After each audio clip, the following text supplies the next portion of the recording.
Hello, welcome to Shad Life. Behind me is the progress of my single speed mullet build. I'm super stoked on this and the direction it's going and how it's starting to look. This thing is awesome. So I did do a live feed on this, but this is just going to be the short version of where I'm at with this bike. We'll start off with the fork. This is DVO Sapphire D1. So I know in my initial video I was thinking about that red Marzocchi, but this is a much nicer fork. I got a really good deal on it from Tony.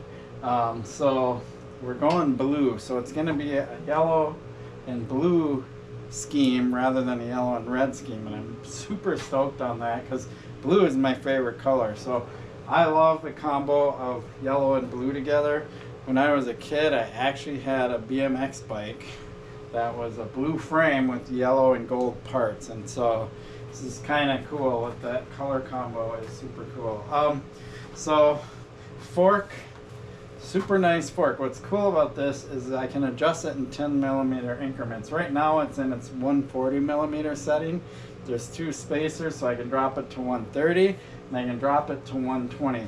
I'm probably going to start out with 120 because that's going to bring the geometry really close to how my Thai bike rides, and I don't want to get the geometry too tweaked, but I will experiment with different heights on the fork. So the wheels are Hunt trail wide wheels, trail wide meaning 30mm internal width. This is a 29er and this is a 27.5, exact same rim, just smaller diameter. And that's what a mullet build is. If you don't know what a mullet is it's a bit larger wheel on the front, smaller wheel on the back. No idea why somebody decided to call it a mullet. Long, short on the top, long in the back. Well, that would be the opposite, right? So the other thing I got was this wolf tooth aluminum cog, 17 tooth. So I'm going to be running 3217 on here. So that's super cool. I have these same cogs on my Surly low side and I really like them. I love the precision because I don't have much chain hop. With single speeds, if you don't have high precision cog and chain ring, you'll get that chain hop and it's super annoying. So it'll have minimum chain hop because I'm getting the high precision stuff. So I have the wheels, fork, rear cog, obviously the frame. The stem and handlebars are just on here to hold the fork. This is actually off of my Rustler when I upgraded my Rustler with the profile helm stem and Chromag bars. I took the old ones off, so I'm just using these to hold the fork. So these are not what's going to end up on this build. These are nice bars. They're the Salsa bars. I don't even know the model, but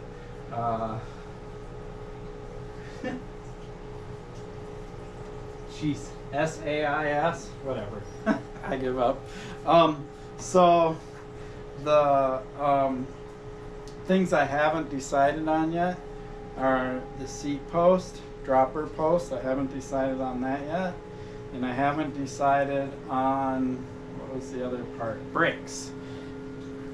But all the other parts I already have on order, and I have these pedals. So the pedals are the new wolf tooth waveform pedals. These things are sweet. I'm gonna do a full review on these pedals and talk about them in another video, but that's what's gonna go on here in blue. The cranks I ordered, I know I talked about potentially getting 5 deb cranks, but those are $500, and I know they're really nice cranks, but I want to stick with something tried and true that I know, and the race face turbine cranks are the ones. I have them on my low side.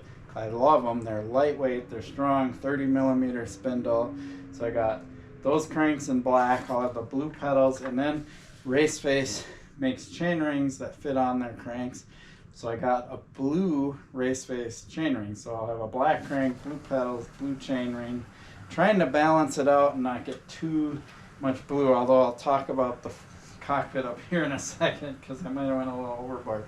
So that's going to be my crankset, and then I'll have the blue cog back here, and I have a 10-speed SRAM chain, just a standard 10-speed SRAM chain. I go 10-speed even though I could go up to 12-speed SRAM. Can't do 12-speed Shimano, but I could do 12-speed SRAM. But the 10-speed, a little wider, going to be a little stronger for a single-speed build. So that's usually what I run on single speeds, is a 10-speed chain. And then we go up to here. I ordered some blue race face bars. And the bars are blue, anodized blue. So I'm kind of a little worried about whether that's going to be too much, and I hope they kind of match, because what happens is sometimes the blues won't match. I mean, I know they won't be perfect, but you know, it should look pretty cool. But because I'm getting blue bars, I'm going to stick with a black stem, black grips, black brake levers, black dropper lever, just so it doesn't get to be too much and get way out of balance. So when I get all that stuff in, I'll put it together. I'll just use this stem to start with, because this is a 35mm clamp, and that's what bars I ordered. But I haven't ordered a dropper lever yet. I haven't ordered a dropper post. I still need my seat, which will probably just be a Ergon SM Pro titanium saddle. That's a saddle I've been putting on all my bikes because I like it and it works. Tires, I did order a tire. I got the Specialized Butcher 29 by 2.6 front, and I'll just run Maxxis Recon on the rear, which has been the combo I really started to fall in love with. And I have a Recon sitting right over there, so almost brand new, so I'm good there.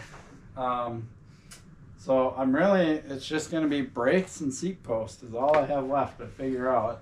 When I get all those parts in near the end of this month, I will assemble them all up on the bike, because those will all go together, and I'll just have a seat post remaining to get and brakes remaining to get, but at least I can get the bike mostly built, and then we'll do another video, an update of its current status. And I'll do a video sometime in the next few days about these pedals, because I want to show you some really special things that I really like about these pedals over other pedals.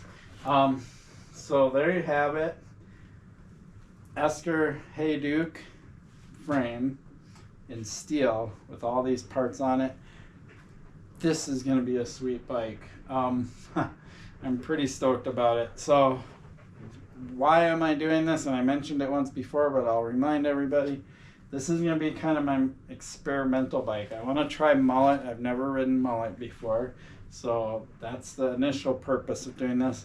I will start the fork out at 120mm. The reason I'm going to do that is because I want the geometry to be as close to my titanium Esker Hayduke complete hanging over there off camera.